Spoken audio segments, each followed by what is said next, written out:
Now we're going to get into another subject, which is the subject of animal intelligence. When you think of the idea of animal cognition, if we could show that humans are vastly different from the other animals on earth, that also would speak to evidence for the image of God. Again, we read in our biblical teaching, Genesis 1:27, God created man in his own image. In the image of God, he created him. Male and female, he created them. God blessed them and said to them, be fruitful and multiply and fill the earth and subdue it. Rule over every living thing that moves on the earth. And we already made the caveat that this is a benevolent rulership. This isn't to be exploitative of the earth. This is the same way that God rules and reigns and is in charge over us. So to give that to us as some kind of a ability to govern would mean that we're governing in a responsible and righteous way. However, this would also mean that humans are fundamentally, qualitatively different than other animals, which would speak to the idea that part of the image of God, part of the aspect that is unique to humans, is that God created us different.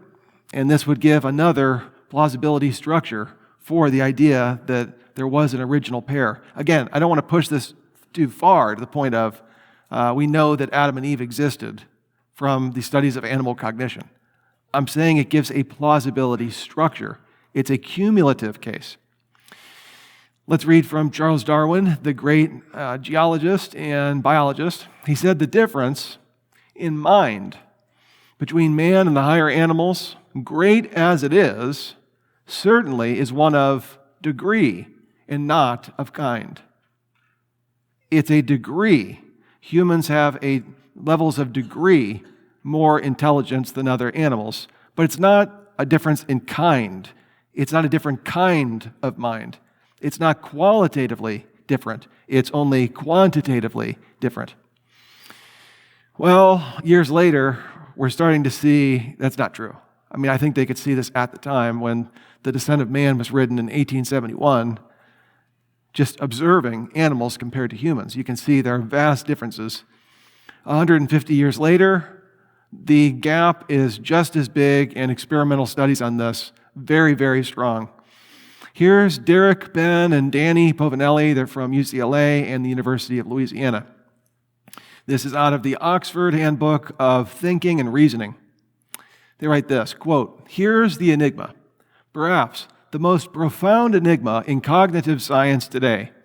Why is the gap between human and non-human minds so enormous? The more we learn about the biology of human species, the more enigmatic and peculiar mental abilities become.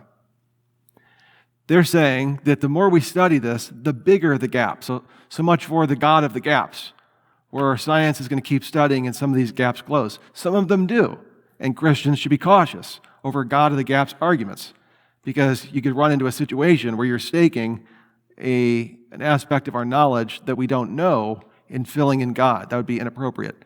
This is a case, according to these secular thinkers, not Christians, that the gap isn't getting smaller, it's getting bigger over time.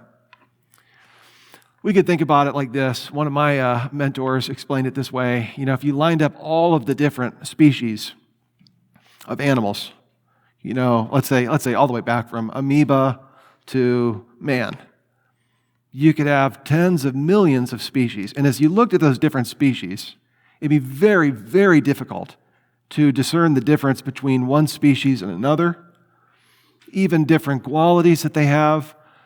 Bioluminescence was the one example he gave. Yes, this one species has that, but another one does. And there's even convergent evolution, where independent phyla produce the same different feature. You know, you could come from a totally different part of the tree of life, and yet you have bioluminescence, and there's a gradation. Some are brighter than others. Some are underwater. Some are on land. Some are in insect life. Some are in not avian life, but you get the idea. Well, as we look at this, there would be incredible debate as to how we could even show which animals are more intelligent than others. So I'll give you just an example. I'm not trying to be a real academic here. I just hopped on some popular science websites.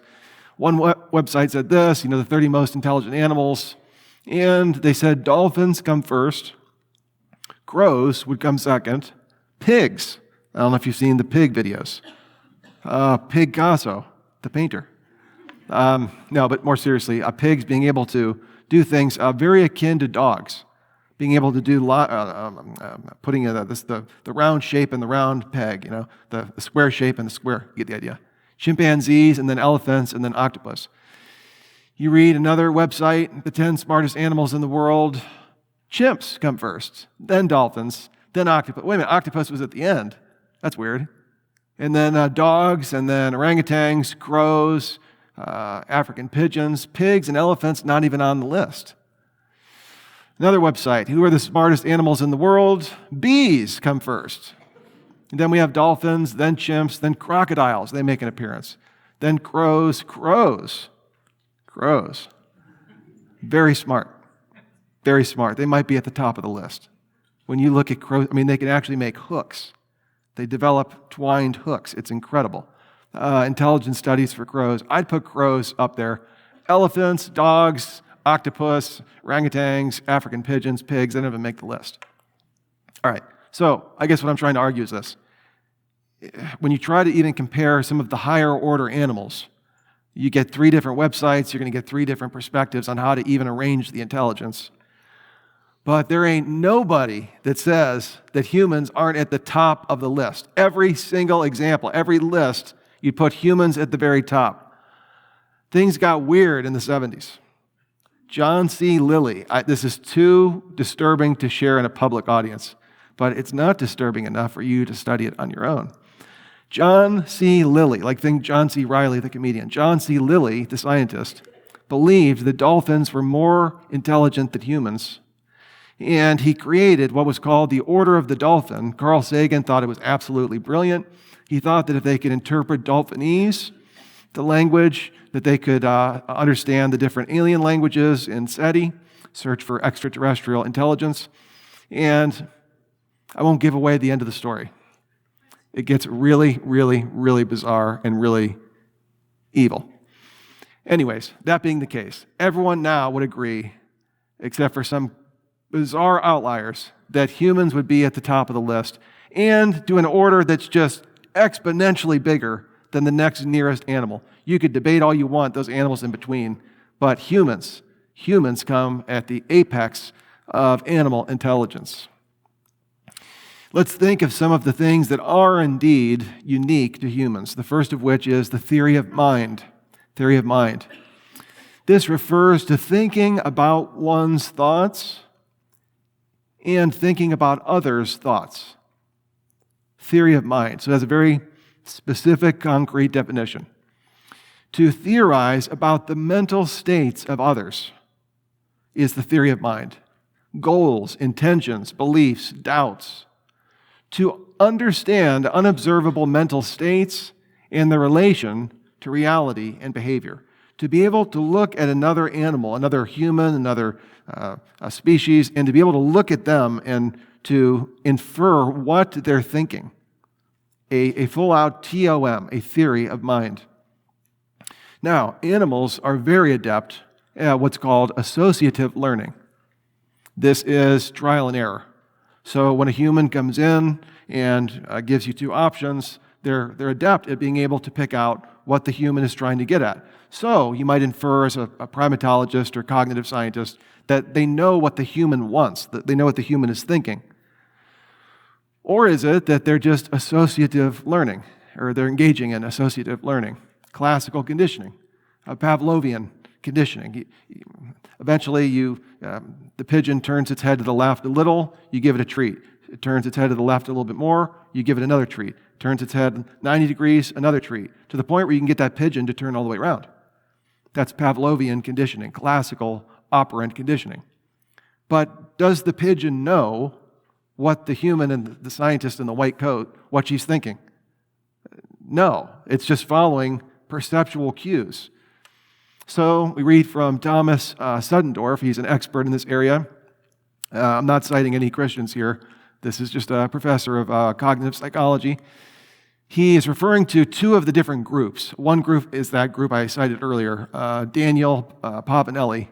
He's kind of on the more skeptical end of animal cognition.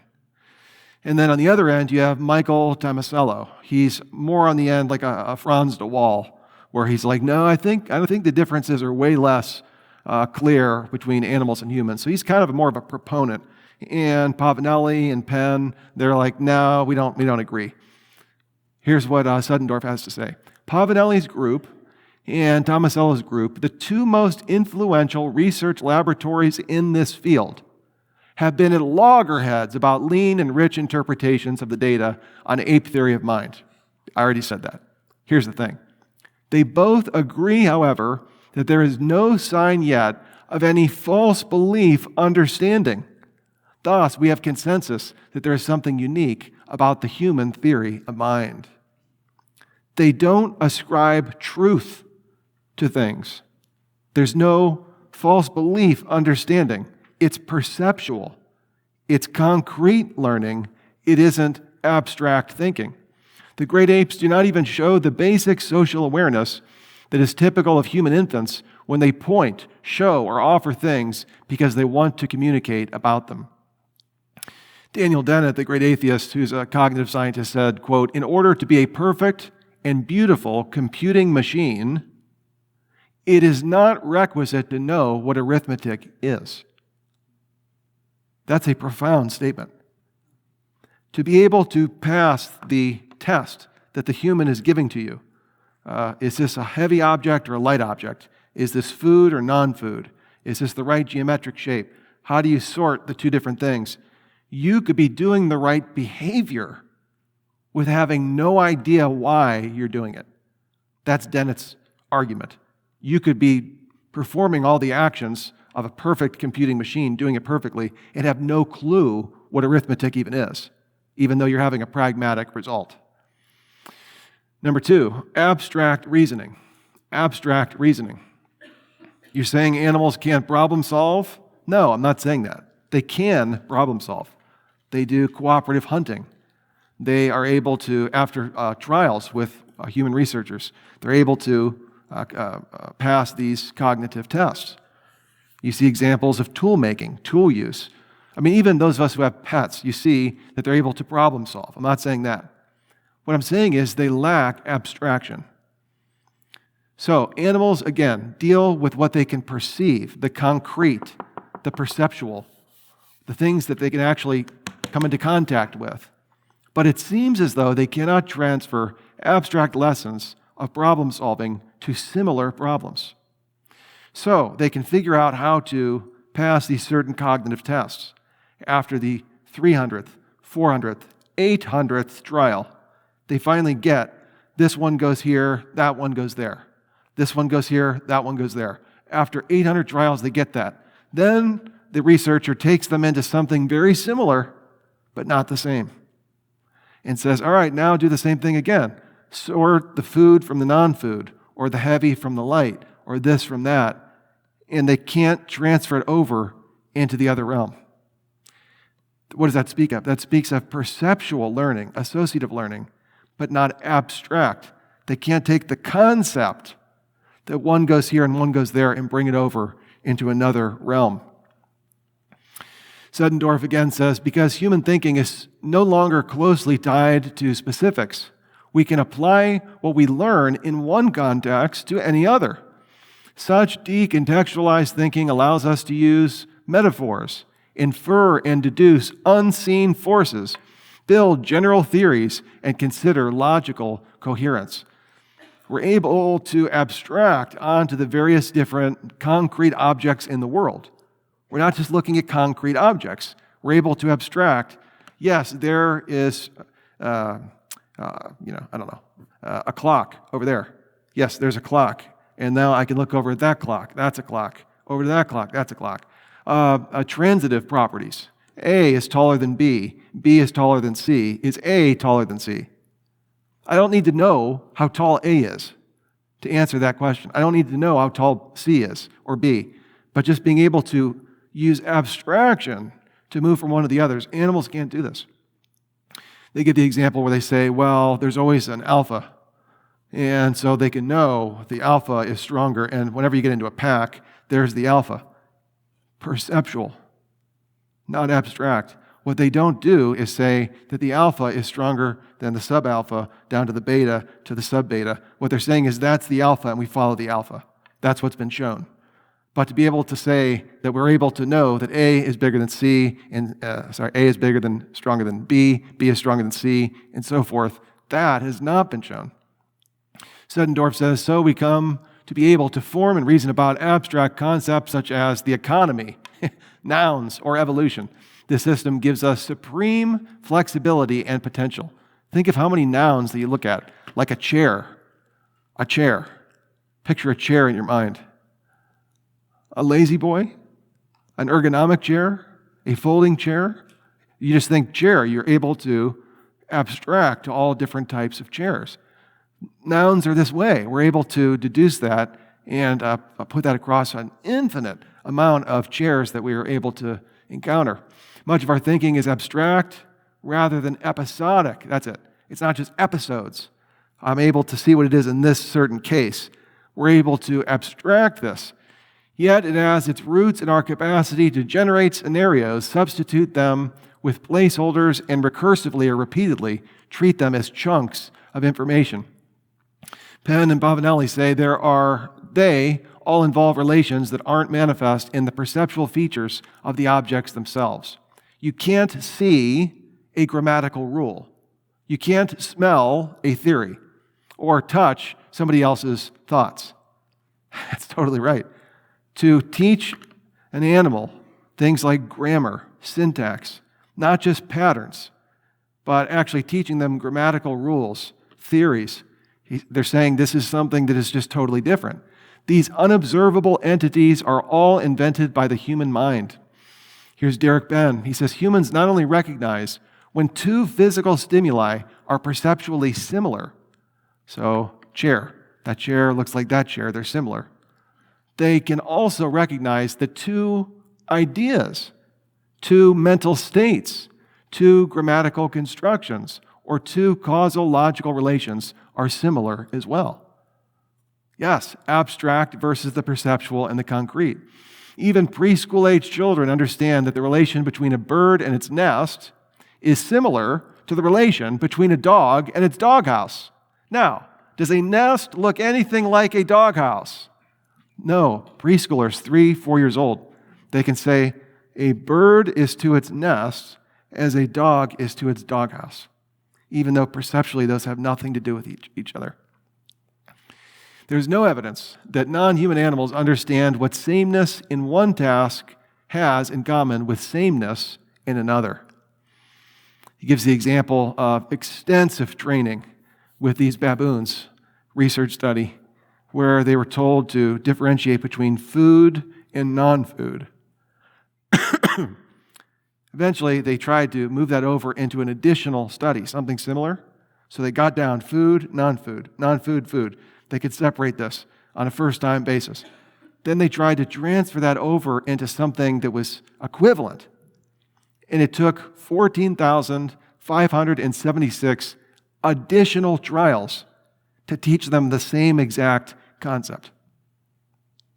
This is perceptual, concrete thinking versus abstract thinking. Once they master one trap situation, the trap tube problem, this not that complex, basically a tube that you got to move the food, push it through without it going into the trap. You can look this up on YouTube. And can they get it around the trap? Okay, once they master that, how to get the treat out at the other end, they show little evidence of transferring what they have learned to a logically identical but perceptually new trap. They can figure out this trap, and then you give them something, it's logically the same. You got to get it around, and they can't do it. All right, theory of mind, being able to understand what other people are thinking. Abstract reasoning. Language. You're saying that animals don't communicate with each other? Of course they do. Of course they do. Alarm signals, screaming, there's a predator coming in. Okay, animals communicate. They possess communication, but they do not possess language. Well, what's the difference? You're just creating a distinction without a difference. No, no, no, no. Huge difference. All right. When I point at something, you talk to your dog, food, door, wrong, no. You're pointing at certain things. They're perceiving what? You're pointing to an object that's concrete, and you're pointing to that object and naming it. To the point where with an animal like a dog, and dogs pick up the most amount of human nouns or verbs. They can pick up a lot of language, on the order of about 1,000 different words in the best case studies. If you use the word outside to a dog, the dog hears the word outside and associates that with going out of the door. But if you use the word, would you like to go outside, does the dog cling on to the word outside, or do they understand the entire sentence? Let me think in a different idea. The word stay, stay, stay, stay. The dog, do they understand what that word means? Well, they do the right behavior, they stay. What if you said that we'd like to stay at the hotel, or we'd like to extend our stay? Do they know what that word means? No. They're connecting the word with the behavior. That's communication, but that is not language. All right, with abstract thought, you have signs. With concrete thought, you have signals. Being able to bark, being able to produce sounds that create signals to one another. That would be communication. Abstract thought produces signs. Signs, what are those? This is in philosophy, types and tokens. The type is referring to the whole concept. So if I'm saying chair, that's the type. A token would be an individual chair. So if I destroy that chair, have I destroyed the token? Yes. But have I destroyed the type? No. The type is describing all types of chairs, not just an individual chair. With abstract thought, you have signs and you have types, not just tokens.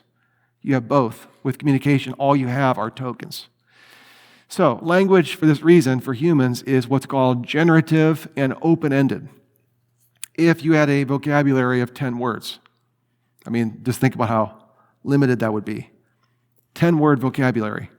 You could move nouns, you could move verbs, predicates, direct objects, adjectives, in so many different combinations to describe so many different things. You could even have short sentences, 10-word sentences, 7-word sentences, using words in different ways, different signs, different intonation, raising your pitch at the end.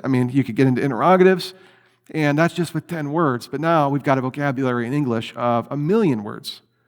Somebody who's highly educated has 800,000 words in their vocabulary.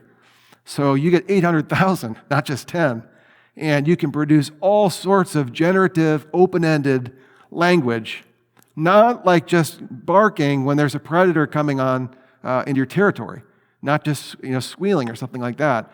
If you see a threat, this is talking about something totally different. Noam Chomsky, the father of modern linguistics, he says, human language appears to be a unique phenomenon without significant analogy in the animal world. There is no reason to suppose that the gaps are bridgeable. Language faculty was acquired not in the slow context of gradual modification of pre-existing systems under natural selection, but in a single, rapid, emergent event that built upon those prior systems, but was not predicated by them. Language to move from the perceptual and the concrete to the abstract, open-ended, and generative, he's saying that is a huge lacuna, huge gulf, that you're moving from one over to the other, and he said that had to have been a single rapid event. Richard Dawkins goes so far as to say that some hominin literally looked down, unable to speak, at their offspring, and their offspring was able to say, "Mama." That's how. Now he's a gradualist in neo-Darwinism. That no, this stuff happens really slowly and stuff. Even Dawkins is saying we're talking about something very, very different. That this must have been really an explosion. Another researcher says the relative sudden origin of language poses difficulties that may be called Darwin's problem. The boost of language, so unique. Derek Benn again, he refers to animals learning rules like patterns, A, B, B. But they cannot grasp noun, verb, noun. Subject, verb, direct object. Subject, verb, predicate. They can't grasp basic things like that. To date, there is no evidence for this kind of rule learning in any non-human animal. Penn and Pavanelli, simple trained animals never master even the most rudimentary grammatical rules. Learning a human language appears to require a suite of inferential abilities that are uniquely human. Non-human animals are limited to reasoning about the relationship between things they can see, touch, hear, or smell. Perceptual learning. Concrete objects. Only human minds interpret perceptual relations in terms of higher order relations that cannot be perceived, such as rules, analogies, stories, and theories. They give the example of Sarah the chimp, could identify 1980s, same and different. This was huge when it came to geometrical shapes. You know, the triangle that was blue and the triangle that was blue, or the triangle that was blue and the square that was red.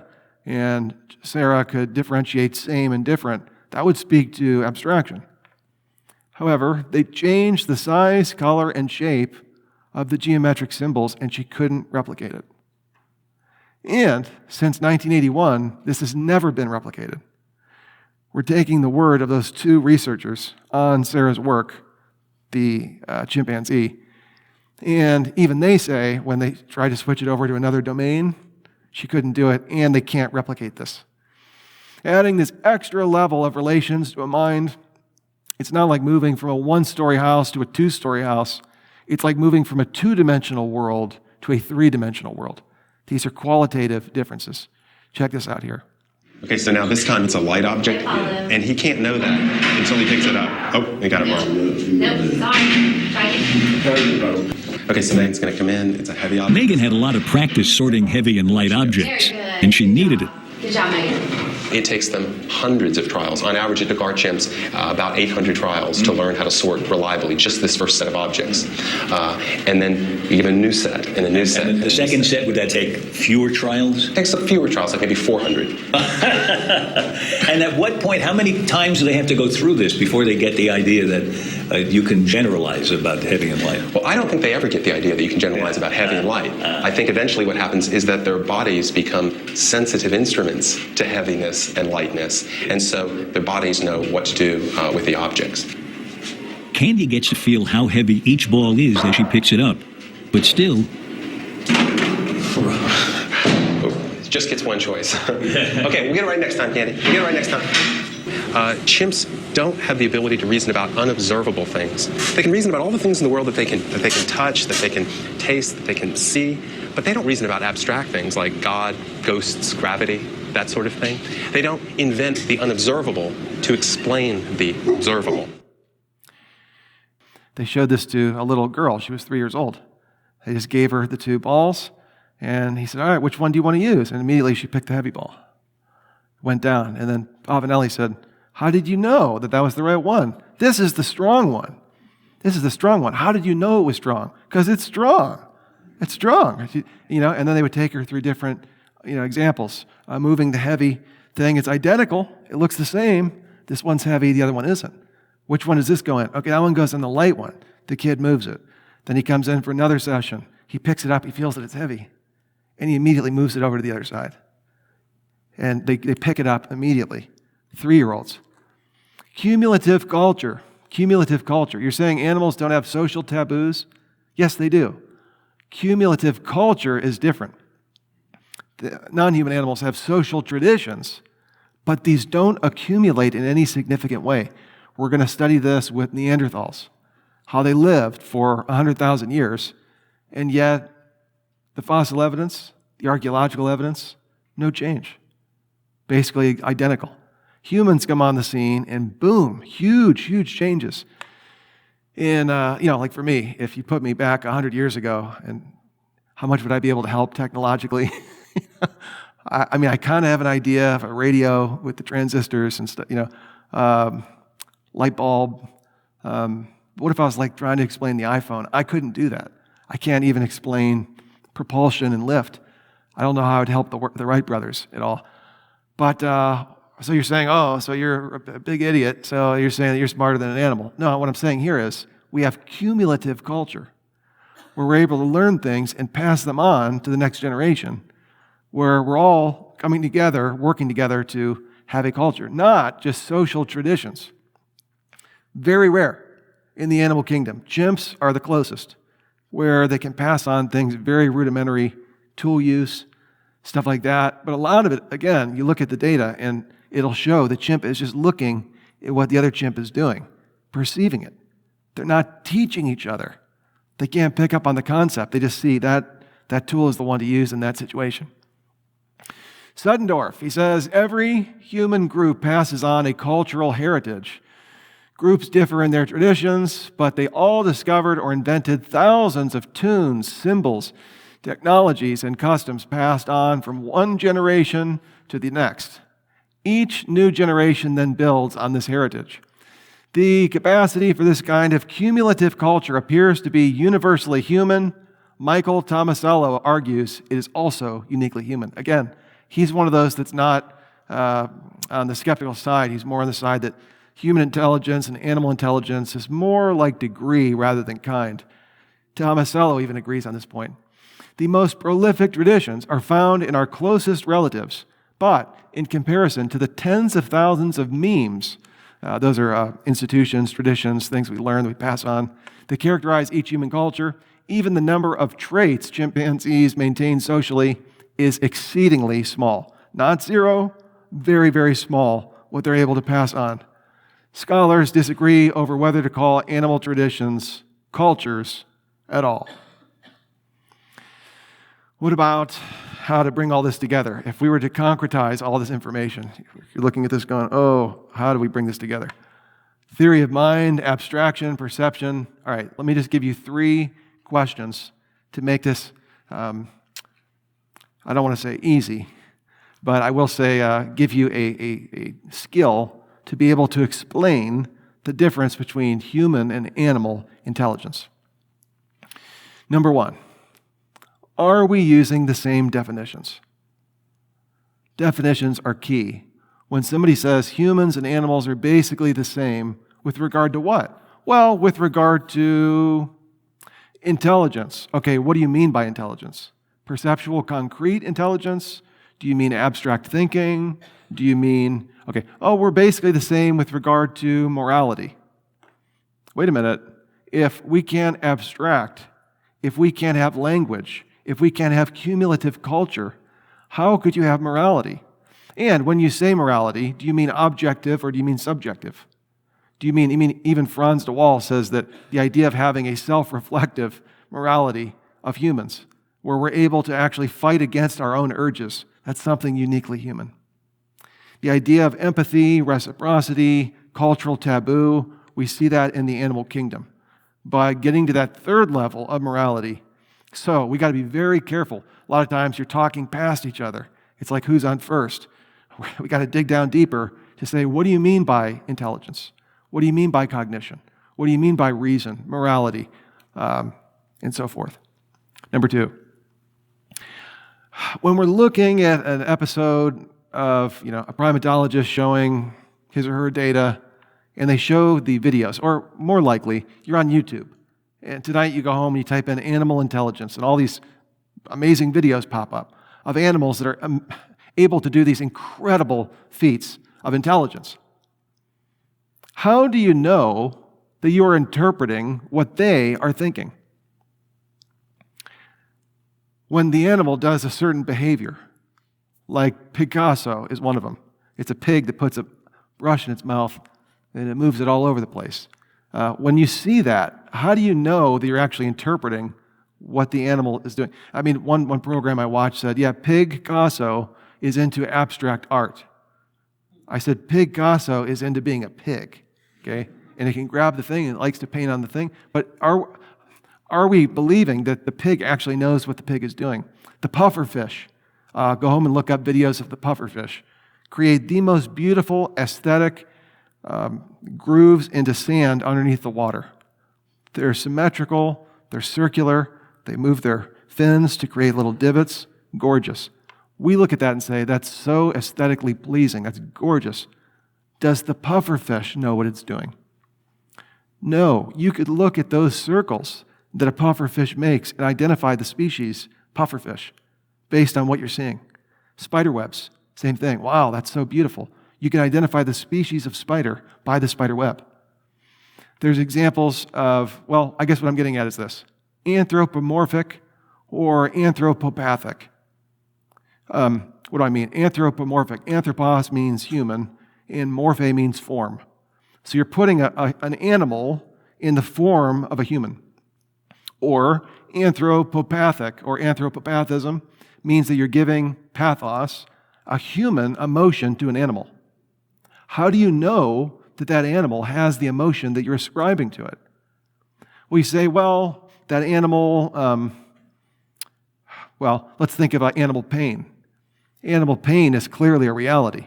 If you step on the tail of the dog, they're hurt. If you were to do something inhumane to an animal, God forbid, and to torture an animal, that animal would be in tremendous pain.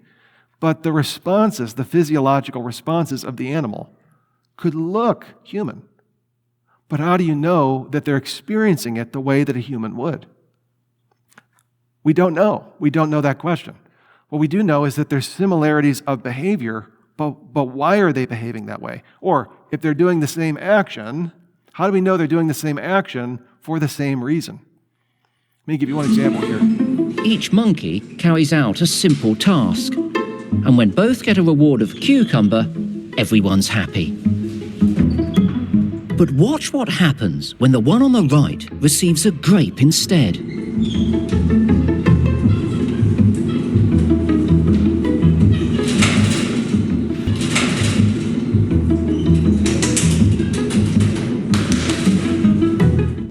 All right, that's pretty cute. Franz de Waal says, this shows that animals have the ability to understand fairness and equity. Wait a minute, he got the grape, I got the cucumber. And the animals, now here's a classic example right here. How do you know you're interpreting what they're thinking? Is the animal responding the way that's a monkey? Is the monkey responding that way because the monkey is saying that's not fair? Or is the monkey responding because the monkey's angry that there's grapes around and I'm not eating any of them? One study on this said, closer analysis has revealed that a monkey will still refuse the cucumber when a grape is placed in a nearby empty cage. This suggests that the monkeys simply reject lesser rewards when better ones are available. It isn't about equality. Now, this is open to interpretation, okay? But I'm raising the case. There's scientists who are looking at this and saying, wait a minute, when we run the study and you just have grapes over here and I'm only giving you cucumbers, the monkey has the same exact response, that you could be giving me that, and there's no other monkey, there's no fairness involved. How do you know you're interpreting what the animal is thinking? Here's a great example. Jellyfish attract larval fish by twitching their extended tentacles. They put their tentacles out there to kind of draw them in, and they use them as lures. If we had this in higher order animals, we would say, they're just like us. They're like fishermen. They're able to use lures to draw in these larval fish and consume them. It's an impressive feat, but particularly so for an animal that doesn't have a brain. You know, in order to have cognition, you need a brain. So is this animal, this jellyfish, is it doing this because it knows that it has a theory of mind into the larval fish, and it knows that it'll take the bait, and it knows if I do a certain kind of bait? No, this is completely autonomic. This is survival of the fittest. This is because those specific jellyfish did those specific behaviors, they were the ones who survived, and so their offspring picked up the same behaviors. How do we know? Well, I'll tell you how we know in this situation. This is an easy one. They don't have a brain. They don't have a brain. That can't possibly be the case, that they are thinking the way that we're thinking. Number 3, could this be a case of cherry-picking the data to drive a favored conclusion? Cherry-picking is an inappropriate approach to scientific study. where you're just picking the parts that you like. Really, any academic study. You see this in New Testament studies as well, but any study where you're just taking the parts that you like and you leave behind the parts that you don't. So, for example, like that part that Pavanelli pointed out, yeah, they're able to do it on the 800th trial.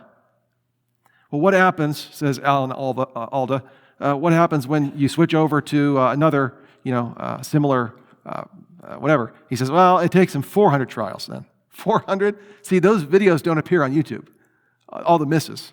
They only show at the very end, whoa, the pig is able to put the circle with the circle and the square with the square. They don't show you the hundreds of trials that it took to get there. Filling in answers for the animal. This is where you're, we're going to see this in a second, but basically where you're saying, yeah, that's what that animal meant. Hold on a second. It's kind of like the abusive husband. I think what she's saying is, no, we're not talking to you. We're talking to her. You, shut up. I want to hear what she has to say.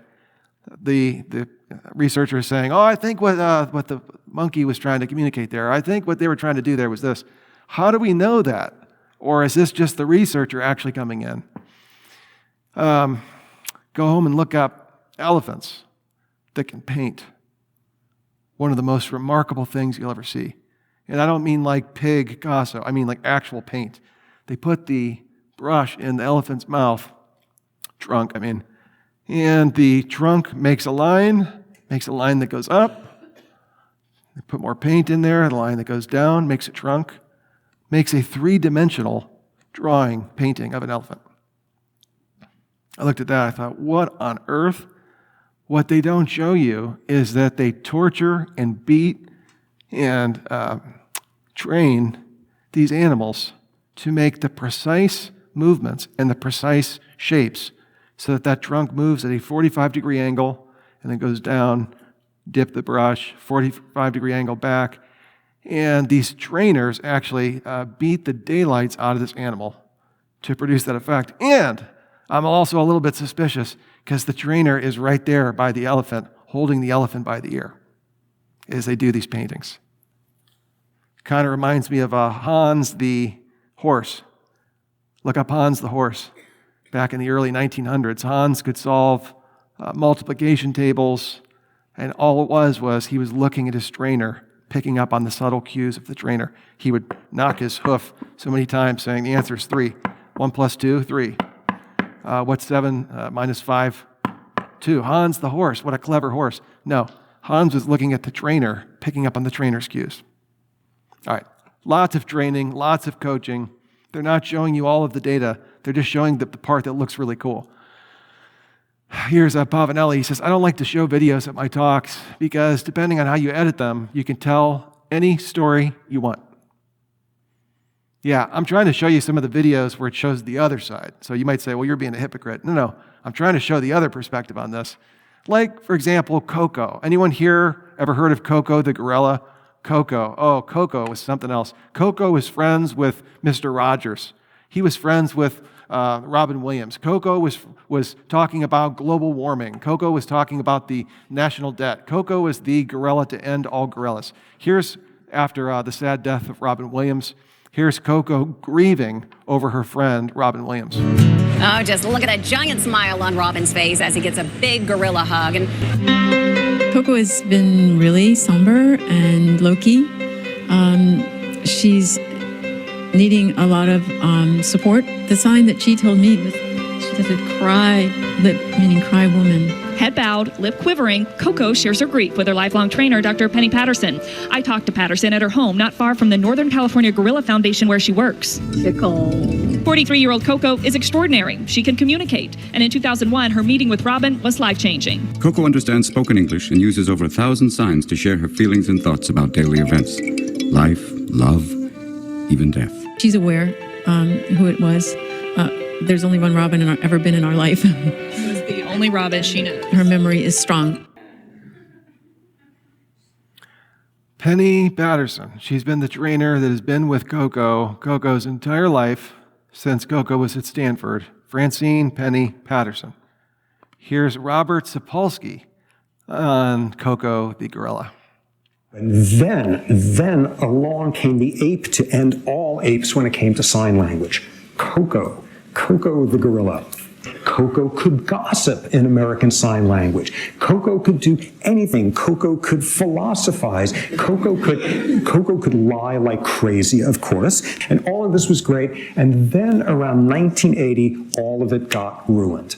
There were no data. Scientists couldn't make any sense of it because there were no numbers. There was no anything you can actually analyze. And then you look at the films and they would be pitiful. They would be pitiful. Coco would be sitting there, for one thing, would never be generating spontaneous utterances.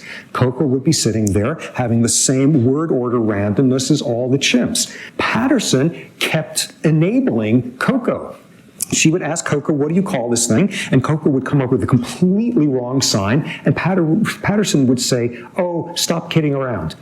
And then Patterson would show her the next one, and Coco would get it completely wrong. And Patterson would say, oh, you funny gorilla.